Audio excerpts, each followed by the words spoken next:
vanished from our town when he found out about my desire of an open relationship. Have you ever felt the urge to do something that was always on your mind and let loose? Well, letting yourself go and you're letting your mind take control without discipline and do what you've always wanted to do. Well, I had thought I was making myself feel alive again.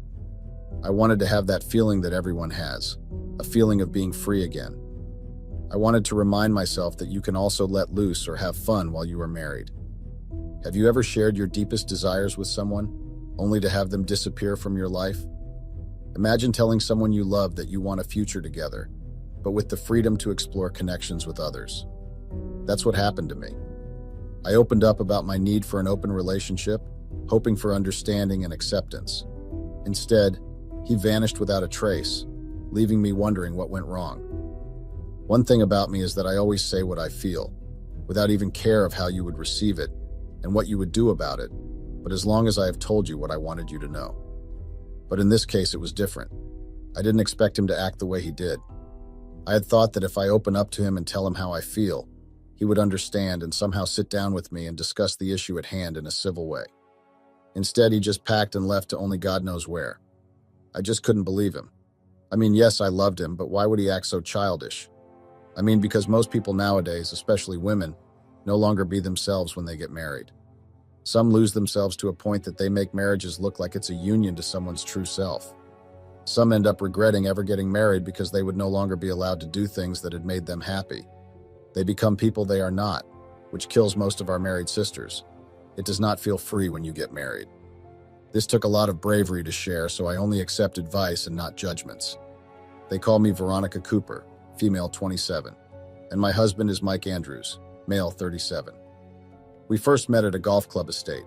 There was a business meeting that they had at the estate while playing gold. I was a waitress for the day. Well, I was studying towards my master's degree in psychology, so I was doing a side job while I was studying so that Elle would be able to make ends meet and be able to pay for my studies. That day, I was assigned to work on the field making sure that the business gurus were well taken care of and they had everything that they needed. So as I was catering for them, I slightly made a mistake. I missed a step, and the drink that I was holding accidentally fell on one of the businessmen's lap. The guy shouted at me and called me stupid and other harsh names. I tried apologizing, but the guy wasn't having it and he was a blazing fire.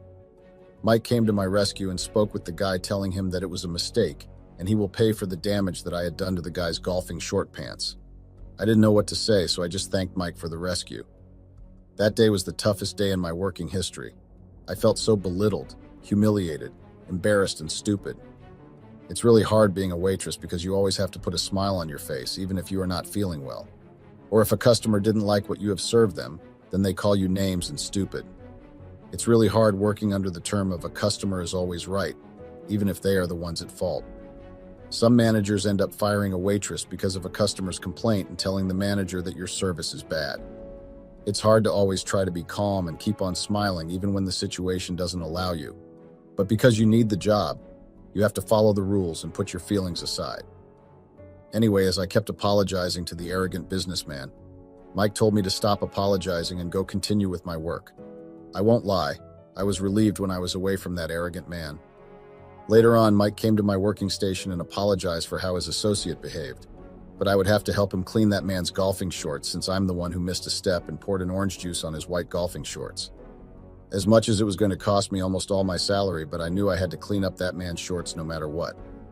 Mike then asked him to give him my number so that he can call me when we have to go and clean the golfing short pants.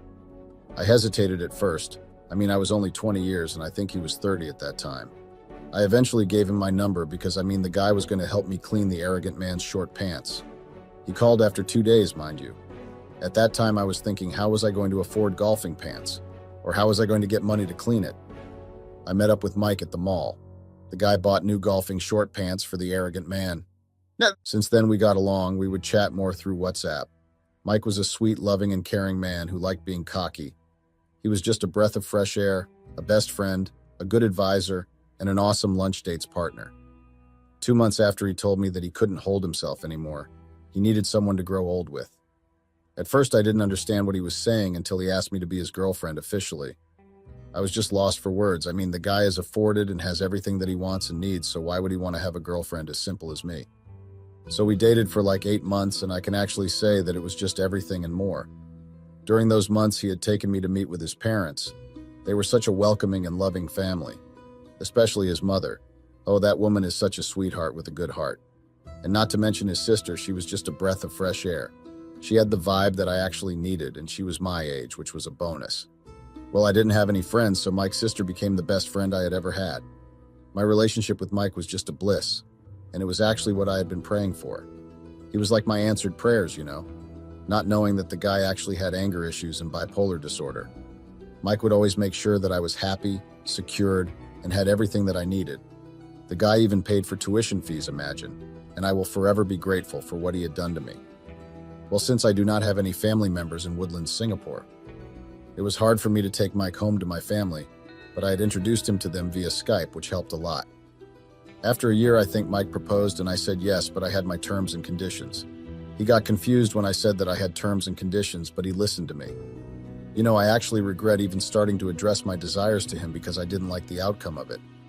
It actually made me feel like I had driven the love of my life away because of my greed and desires. I won't lie. I needed what I needed in a relationship. I was still young, so I needed to explore some things. After years of dating, we decided to tie the knot. I was the happiest woman ever. Months went by and I was starting to feel a little bored, especially when my husband is always away on his golfing trips, his part of the Golf Nation tournament. I always get tempted to go out clubbing and doing something crazy and let loose just a bit before I reach my 30s, but I always contain myself and not go out at all. I would discipline myself. My temptation ends being a thought. But there was a time when my husband left for a golfing trip. I could resist the urge of going out with my friends from college. I saw that as the perfect opportunity to break free from the monotony of my married life and have a little fun. So I started by cleaning the house and doing some much-needed grocery shopping. But as the day went on, I found myself feeling more and more restless. I felt the urge of wanting to let loose a little. I needed to open my relationship with Mike, but I didn't know how and where I could start addressing the issue or breaking the news to him. I didn't know how he would react, and I was scared of the outcome. I had so many what-ifs in my head, but I knew I needed to tell him about my desires. After a lot of thought, I decided to call the girl that I was working with. Her name is Prudence, female, 29. Prudence and I were attending the same university, and she is the one who introduced me to the manager of the restaurant and catering company that I was working in. That's how we got along, so I called her and asked her to join me on a date. Luckily, she agreed and told me that she wanted to introduce me to a new restaurant and a chilling spot that had recently opened not far from where we worked. So we agreed to meet in town so that she would take me to that new spot. Little did I know that the girl actually wanted to take me to the club. I didn't ask any questions because I trusted Prudence, and I knew that she wouldn't take me to a place that harms me or gets me in trouble with my husband. I really thought we were just going to eat, have a few drinks, then later on, before the sun sets, we would part ways. But that wasn't the case with Prudence. Later on, Prudence and I met and we had our lunch, then decided to drink while I told her about my desires and how my husband had been absent lately. We drank and ended up enjoying the good music and the vibe. We had a couple of drinks and two guys came to us and asked us to join them. Because of Prudence's forwardness, she accepted the guy's request of joining them when things would get hectic. One of the guys approached me and started giving me compliments. He was very charming and a bit handsome, younger than me, probably 25. Prudence then suddenly said, "Let's move the party elsewhere." But how I wish she didn't say that, but I couldn't predict what was about to happen. I wanted to refuse, but at some point I didn't want to leave Prudence with unknown guys that we had recently known, so I stayed and obeyed. I know that was a stupid move for me because I was married, but that time I had put my marriage life aside and went with the moment. We went to the Orchid Country Club Hotel, which was about 5 kilometers from the restaurant. As we were there drinking with the guys, I started to notice that there's 2 of us and 2 of them, meaning everyone had a partner. I started feeling a little uneasy as I was the only one married amongst these people, and they were so chilled. I won't lie, those guys were funny. The guy who was giving me a compliment came to me as I was gazing at the view outside. He introduced himself as Gary Lawrence, male, 25 or 6, I'm not sure. He had a way of making me feel comfortable. Well, this is when I realized I needed to loosen myself a bit as I was feeling a bit of guilt. We started to talk about life and conspiracies, and we realized we had something in common, and drinks kept on coming. The music kept on playing, and our conversation kept getting deeper, and I found myself drawn to his charming smile and kind eyes. He was just a breath of fresh air. We fell asleep on the couch, cuddling each, and I was grateful that nothing happened to us. At first, I felt a mixture of guilt and excitement that nothing had happened, and I had an opportunity to let loose. I had never done anything like that before, and I wasn't sure if I could ever forgive myself, but nothing happened right. So why feel guilty when nothing has happened? So as the day went on, I found myself losing myself in the moment, and the guilt began to fade away. Our trip came to an end, and I knew that I had to go back to my boring house, plus my husband was coming back, so I had to go. When I got home, I had found my husband already back, which was a shock to me because I didn't expect him to be back earlier, since I had also tried to be back earlier than him. Well, I guess he had beat the traffic. He asked where I was coming from, so I told him that I had gone to a night away with the girls. But I left the guy's part aside because if I had mentioned it, hell would have broken loose. Sometimes my husband and I would spend our weekends together, but it wasn't fun because he would always watch golf games and I would be sitting with him reading a book, which was purely boring for me. My mind was thinking about the trip that me and the girls had. I'd been feeling neglected by my husband for quite some time, even if he was around. He was always busy with work and his golfing games never seemed to have time for me. I felt like I was just a mere obligation to him, rather than a beloved partner. I won't lie and say the girls' night was boring because it wasn't. It was actually full of life and fun. I enjoyed every moment of it, and I wished I could turn back the hands of time and go back to that night. Months passed. My husband had been too occupied with work and his golfing games. To tell the truth, golf really bores me. There is actually no fun in it. It shows that it's a game for rich people. So one day, a guy from the trip texted me on Instagram. I was so shocked about why he would send me a text on my Instagram. But I didn't ask him anything, I just replied to his messages, which were actually a very good distraction because I was somehow bored at home. So he had asked me to accompany him to his friend's party. I hesitated at first because I didn't know what I would tell my husband. But God came through for me, and I really needed to get some air and let loose a little. I'd been cooped up in the house for way too long. I'd been itching to let loose and have some fun, but I didn't want to do anything that would jeopardize our marriage. So that weekend was a great opportunity for me to let loose a little. As soon as my husband was gone, I decided to take advantage of the situation. I put on my favorite dress, did my hair and makeup, and waited for Harold to come and fetch me because that was the plan. When we got there, I felt the vibe already. There were so many people, and I guess it was friends and maybe colleagues. I spotted his friends that I had met during that night. They were with their partners who were very much friendly and full of fun. The music was blasting. Everyone was having their good time, minding their own business, and that was what I really needed. It felt so liberating to be able to be myself without worrying about what my husband would think. The next day, I woke up feeling a bit hungover and regretful. I had a bit too much to drink the night before, and I was worried that my husband would notice when he got back. But as I looked in the mirror, I saw a confident and carefree version of myself staring back. I realized that I didn't need to be perfect all the time, and that it was okay to let loose and have fun. Over the next few days, I continued to explore my newfound freedom whenever my husband was either at work or went golfing. I continued chatting and going out with Gary. He made me feel so much alive, as he also introduced me to new clubs around Woodlands. I knew from there that I had found my real self. I had finally found the person I had always wanted to be. Yes, my friend Prudence and I would go out, but she respected my husband, so they didn't want to be on his bad books. My friends treat Mike like he was a god or something. Sometimes I would think she was fooling him or me to think that she respected my marriage. One happy morning, I woke up happy and in a great mood that weekend. Simon and I had a very steamy and loving, intimate moment the previous night. We had a lot of lovemaking.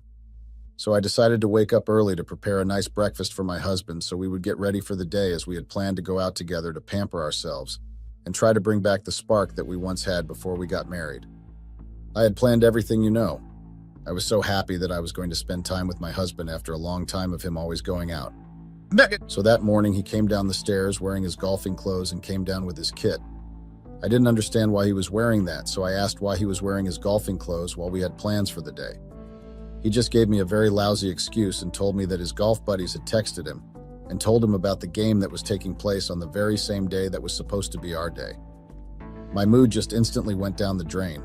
I was so angry at him, but I was also angry at myself for thinking that Mike was actually going to choose me for one, and not his golfing games or his buddies. I mean, why would someone promise to spend time with you and even reassure you that the day was only for us, and we were going to switch off our phones so that we would not get any disturbances? But his big head switched on his phone and got his buddy's message about a certain game that was taking place just when we had planned something else. He had reassured me that he would be available for lunch and dinner. Later on, I had a hope that Mike would have been back and we would continue with our day like we had planned. So I decided to cook all of his favorites for dinner. I had really missed my husband, and that time was the only perfect time to tell my husband Mike about my desires. So I prepared everything and even texted to come back home earlier. I knew that when I deliver my issue of desires, he would not act like any normal person would, but I just didn't know the consequences that would come with the fact that I had told him about my desires. He came back earlier just like I had asked him to. So we ate over a light conversation, and I knew that it was time to drop the bomb and address the elephant in the room, with the hope that he would somehow understand why I needed what I needed. So after we had dinner, I asked to speak to him before he went to bed. So I told him that I really wanted to grow old with him and start a family, I told him and reassured him that what I was about to tell him didn't mean that there was something that had changed between us, because there wasn't anything. I literally said, "I've been thinking." That's how I began. My voice was hesitant yet determined. "I love you more than words can express, Mike, and I want to spend the rest of my life with you." His eyes softened, a smile playing at the corners of his lips. "I feel the same way, Ronnie." That's how he would call my name. "You're my everything."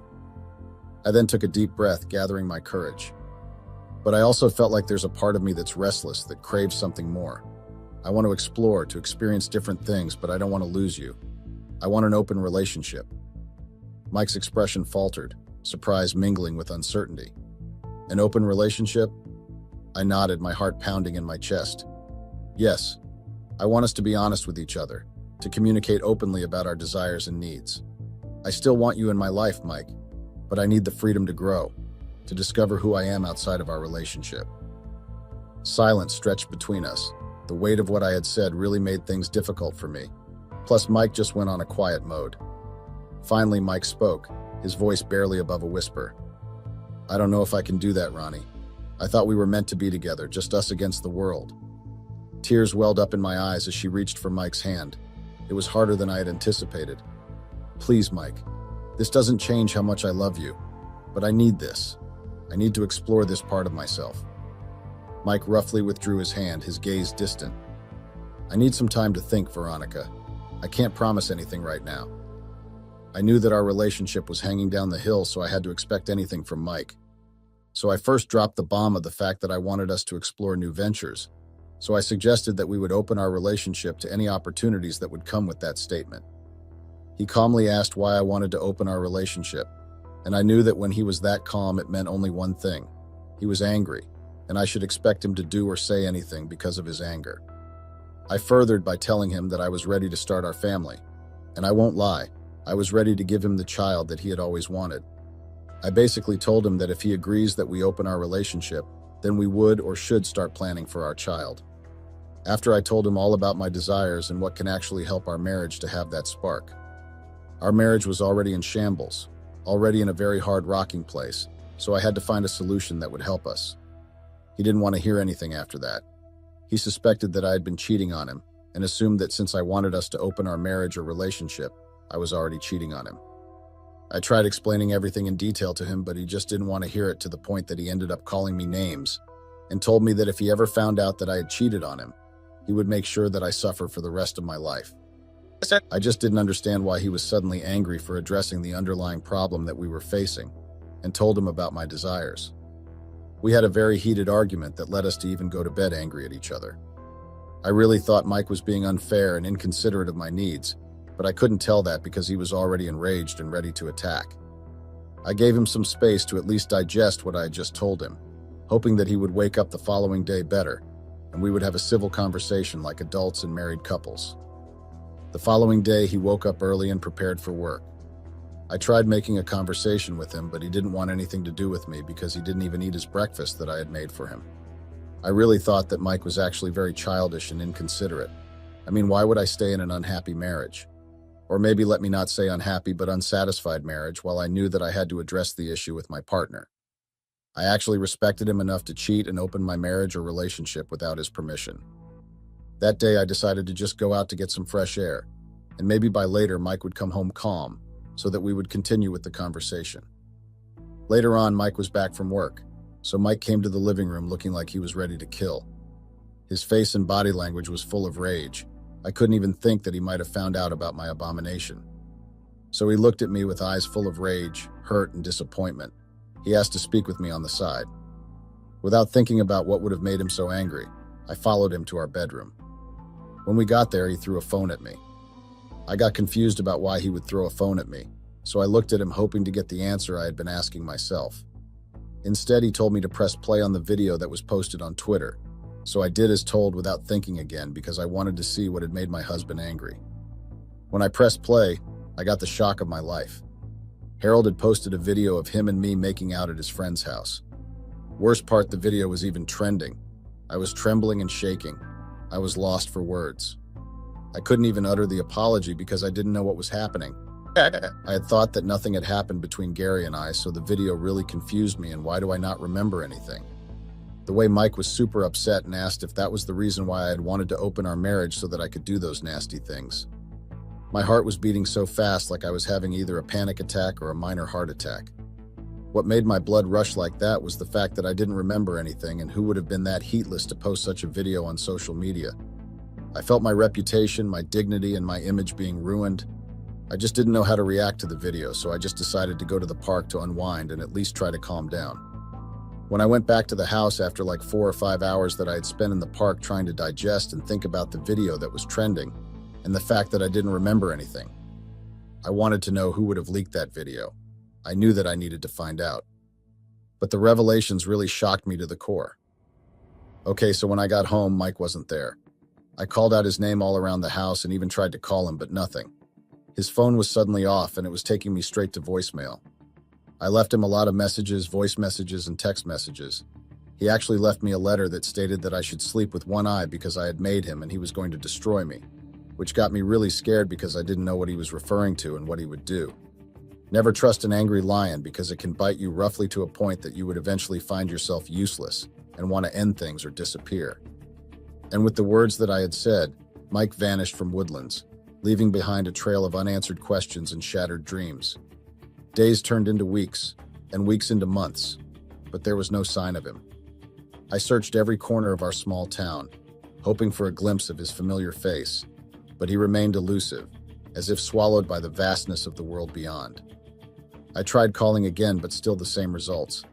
My mind was racing and my heart was pounding so much I felt myself suffocating, but I knew that I had to first find Mike so that I would explain to him what had happened the following night. I tried tracking his phone using my computer because we had that agreement of tracking each other's whereabouts, using either our phones or car trackers.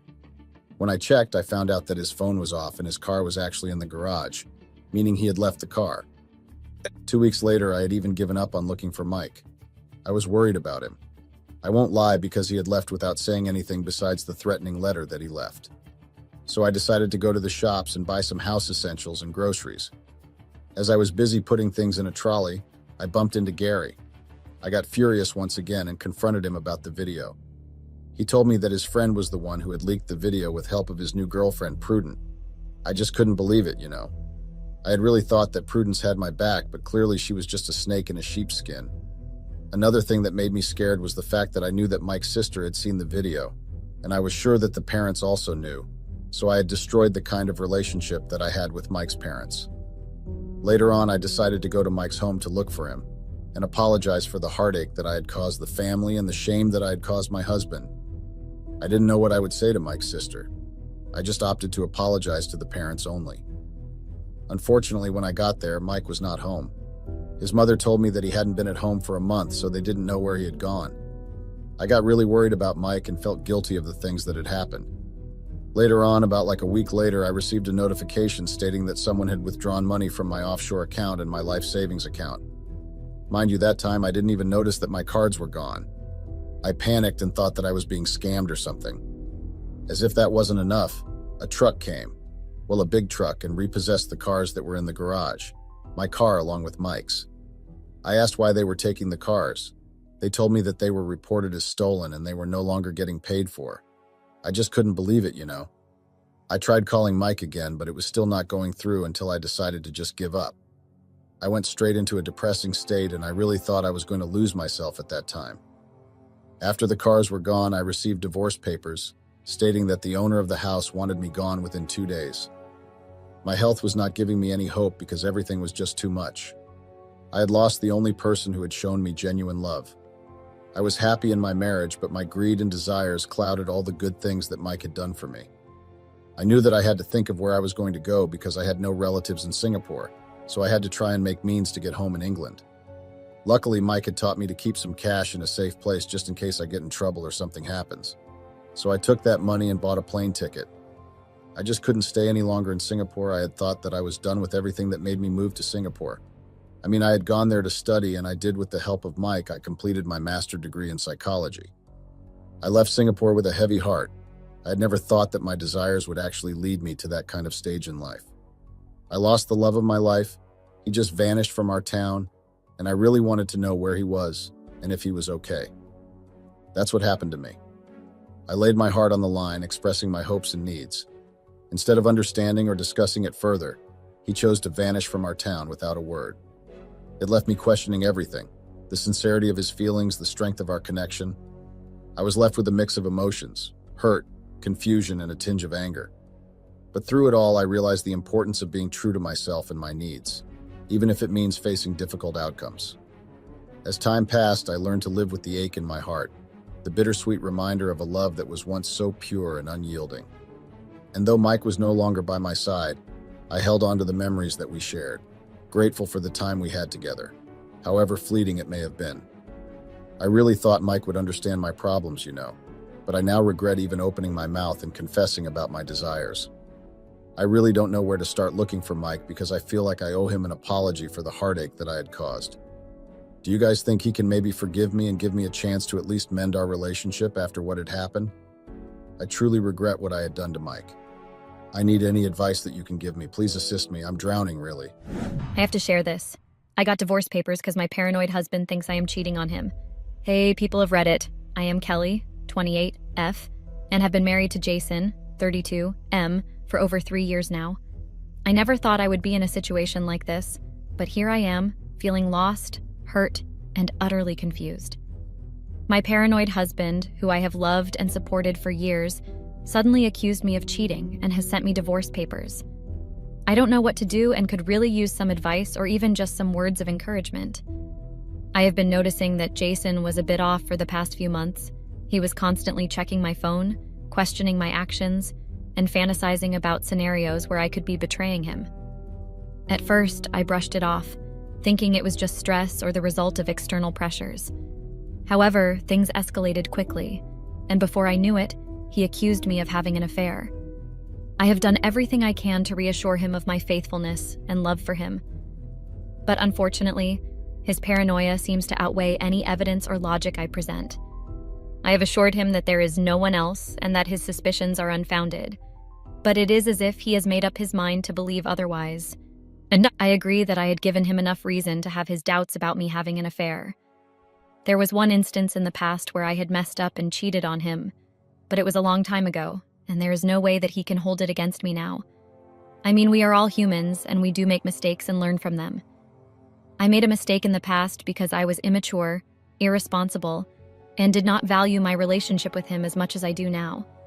Just because I smile at someone and talk to them in a very nice manner does not mean that I'm trying to sleep with them. It's ridiculous to think that way. There might be numerous reasons why I would have to be talking to someone. Being kind and generous is just being human. You can't use it against me. I admitted my mistake and I apologized for it.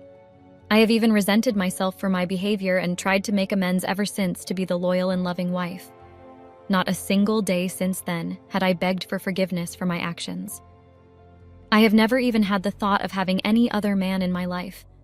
I have no idea how to make him believe that there was nothing going on between me or any other person, because he's the only one that I truly love and care about. Trust me, I learned the hard way to be 100% involved in a relationship. I understood the place he was coming from, as it was not too long ago that we discussed how he would be willing to forgive me and trust me going forward after the affair came to light. I had given him every reason to have his doubts, but every day I had to justify my actions on why I did what I did.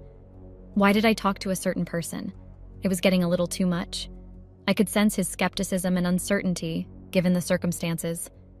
However, constantly having to explain my intentions and defend my choices became overwhelming. The need to justify every conversation I had with specific individuals was becoming increasingly burdensome. We sat down and had a deep and meaningful conversation about how I would not be repeating the same mistake and how much I value this relationship. I thought that we had a very transparent discussion and cleared up any misunderstandings that we had about me having an affair with anybody for that matter. The conclusion seemed to be very positive, and he was willing to agree and accept that he had overreacted and trusted me with all his heart. Well, that was the impression he gave me until I woke up one day and received divorce papers. How could he do this to me after all that we discussed and bored our hearts out, confessing how much we loved each other just 2 days ago? Is he even the same person that I revealed my true feelings for? This emotional roller coaster has taken a significant toll on our relationship. His trust in me has completely evaporated, and mine in him has been severely shaken. I have attempted to seek professional help, suggesting couples counseling or therapy sessions for both of us, but he has been unwilling to participate, claiming that it would all be a waste of time and money. Just recently, everything was going great for the both of us. Things were slowly becoming normal, and we were soon reaching that phase of being a happily married couple. Jason unexpectedly served me with divorce papers. It feels like a punch in the gut, and I can't help but feel devastated and betrayed. It's not just the accusations themselves that hurt, but also the fact that he would take such an extreme step without even trying to work through this together. I'm now left questioning myself and our entire relationship. Was I truly blind to any red flags? Did I miss any signs of his paranoia or insecurities before they spiraled out of control? I never thought I would be in this situation, and it's disheartening to see years of love and trust suddenly disintegrate. As I navigate this difficult time, I'm reaching out to you, Reddit, for guidance and support. Has anyone experienced something similar? How did you cope with it? Is there anything else I can do to salvage our marriage? Or should I start preparing myself for the possibility of divorce? I understand that this is a complex issue, and I'm eager to hear your perspectives and insights. I want to emphasize that I am not looking for criticism or ridicule, but heartfelt advice and understanding from those who have been through similar experiences or have expertise in this area. Thank you for taking the time to read my story. I appreciate any guidance or support you can offer during this challenging time. TLDR. My husband has become increasingly paranoid about me cheating, despite my constant reassurances. He recently served me with divorce papers, and I am feeling lost and hurt, seeking advice and support on how to cope or salvage our relationship. Update. I tried to get a hold of him so that we could talk about all this. He couldn't be serious enough to send me divorce papers and expect me to just sign them without even having a discussion. I agree I did slip up once in my life, but never after that. I have regretted that decision and did everything in my power to make sure that this relationship becomes our strength. I know that since the day he sent me the divorce papers through mail, he has been actively trying to avoid any confrontation from my end. We live in the same house, but he has been dodging me every day to make sure not to have this conversation. I have never seen a person being so paranoid not to even trust their own instincts. I decided that I would just give one last try to talk to him before I give up, because there was no point in staying with a person who does not trust you. I sent him a text asking him to talk to me just one last time so that we both get closure if we will be ending our relationship. It was a fair thing to ask, since closure was really important for the both of us to move on in our lives. Surprisingly, he understood that it was better we have a talk before we decide to part ways. Finally, I got a hold of him and sat down to talk about the divorce papers that he sent. Naturally, I was very upset with the way he was acting about the entire situation because there was actually nothing for him to react to. There was no affair going on. There was no evidence. There was no nothing, so I had no idea why he had to act this way. I wanted to be very calm and patient in my approach, asking him why he thought that I was having an affair because I don't think I have done anything to upset him or give him the wrong impression. He did not give me a proper explanation, as he just said that he knows and he feels that I am having an affair and he just wants to get it over with. His responses were not really helping me with this conversation because there was no way I would like to carry out this conversation on my own if he was just here as a formality. I was losing my patience, so I told him that this is the last time I was going to ask him what led him to believe that I was having an affair, and if he was so sure, does he know the person I was having an affair with? He told me that he has seen me talking to a few of my colleagues, giggling over silly things, trying to make a pass on them. And he has learned from his previous mistake that he is going to take action before things go out of hand. Before he reaches a stage of denial, he would want to get it all of it and not feel like a loser before getting fooled by me twice. I did not understand why he was so adamant on believing that I was having an affair. I tried to be calm and put myself in his shoes to try and understand what could be the reason for him not to trust me and be fixated on the idea of me having an affair. However, I tried to look at it. I could not find any reasonable explanation for him to behave this way. I finally decided to give in, as there was no point in buying new furniture for a broken house. I finally signed the divorce papers and gave them to him, but told him that he was soon going to regret it once he discovered how wrong he was about all this. He just smiled at me and told me that he was not interested in any free advice from people who themselves cannot handle their own relationships. As I was driving by one day, I saw Jason walking hand in hand with another girl towards the church. They were smiling and talking animatedly, and I could tell that this was more than friendship. It had only been 2 weeks since I had moved out of the house after signing the divorce papers, so there was no way that Jason would have gotten so close to someone else in the span of 2 weeks. There was something that I was missing, and I decided to find out. I followed them to the church and sat myself closer to the exit so that they could not see me. I followed them the entire day to make sense of the entire situation. Was she the reason why Jason was so adamant on getting a divorce without a valid reason? If this was true, then it would mean that not me, but Jason was the one who had been cheating on me. But he made it look like I was the one cheating so that he could get a divorce without feeling bad or guilty about having an affair. All of this was sounding so messed up, and my head started aching, thinking about all the different reasons why Jason would have been so adamant I'm getting a divorce. I decided that I could not live with ifs and buts, and I had to know for sure the actual reason behind divorce. I deserved to know why my almost perfect married life came to an end, and I needed to know the truth, however painful it was. I followed them home and banged on the door, asking Jason to open up. He looked very puzzled to see me in front of the house and demanded that I leave. I told him I would not be leaving until and unless he tells me the actual reason why he was so adamant to get a divorce. He laughed and asked me to move on and stop disturbing his life, as in hand no interest in having any sort of conversation with me. He was about to shut the door on my face when I told him that I saw him with a girl at the church. He told me to get a life and stop snooping around on him.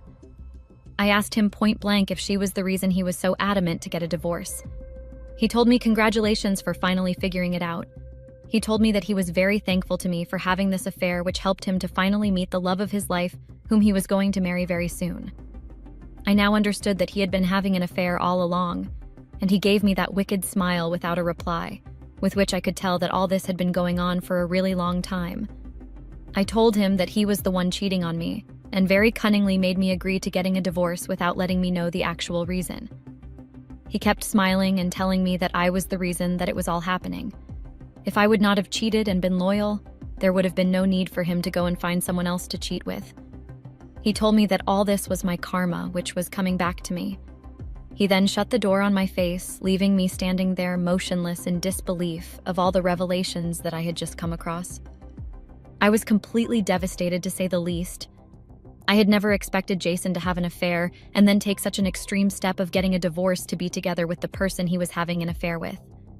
To be frank, there would be no way I would have possibly been okay after knowing that he was having an affair when we were married. I completely understand what he must have gone through after he learned about my affair, and how much he must have hated himself for not being a good husband that must have led to me having an affair. I could not control my emotions and started sobbing uncontrollably after being in the same shoes as him. Though we were not officially married anymore, it still hurt knowing that he had been having an affair for the longest time, and I had no clue about it. I could relate to him, but there was no way that I could forgive him for it. The pain of betrayal and the realization of our shared experiences overwhelmed me. I couldn't help but question how our relationship had deteriorated to this point. I went home and sat in a dark corner, imagining how my life turned from a romantic novel to a horror movie within the span of a few weeks. Jason was someone I could trust with my life, and he was the one who ended up cheating on me. I do not completely blame him for it, as I was the one who broke his trust first. I would never take an affair so far as to divorce him and start a new life with that person.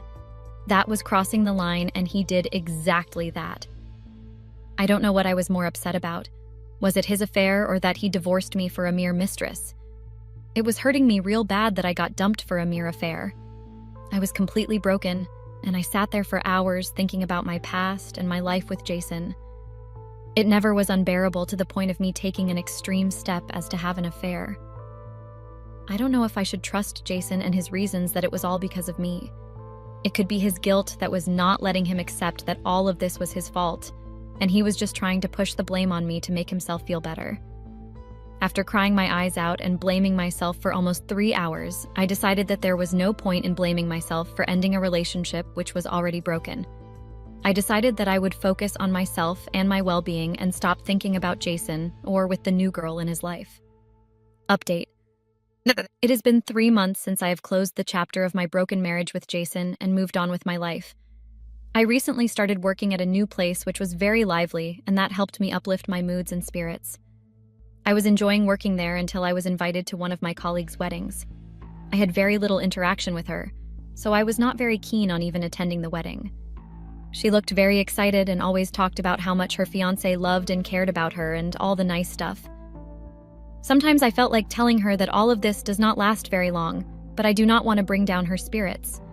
After all, it was her big day, so I wanted her to be as excited as she could be. A few days before the wedding, she came in and personally handed over the invitations that she handmade for all the guests tending the wedding.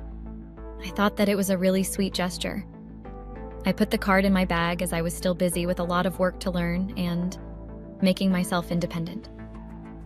After I went home and was sipping my coffee, I remembered about the invitation and pulled out the card from my bag.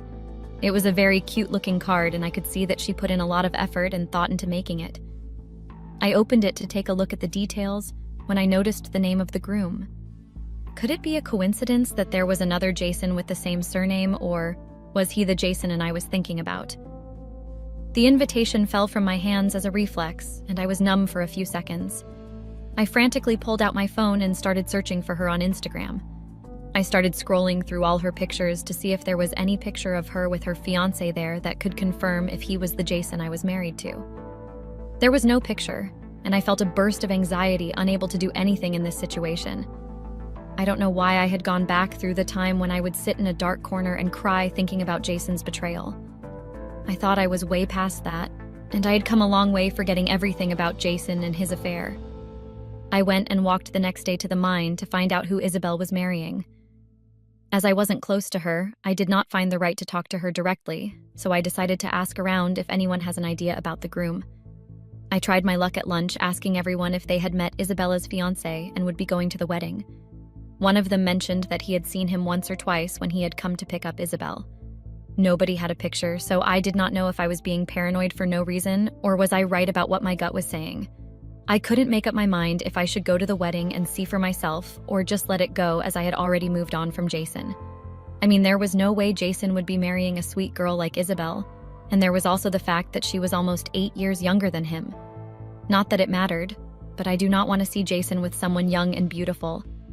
I just couldn't stop thinking about how Jason could be happy after lying and cheating on me. There was just 1 week left for the wedding, and with no leads on Isabel or her fiancé, I decided to attend the wedding and see for myself. I went to the wedding making sure that I looked like a bomb. If it turned out to be the Jason I was married to, then I wanted him to look at me and regret what he lost in his life.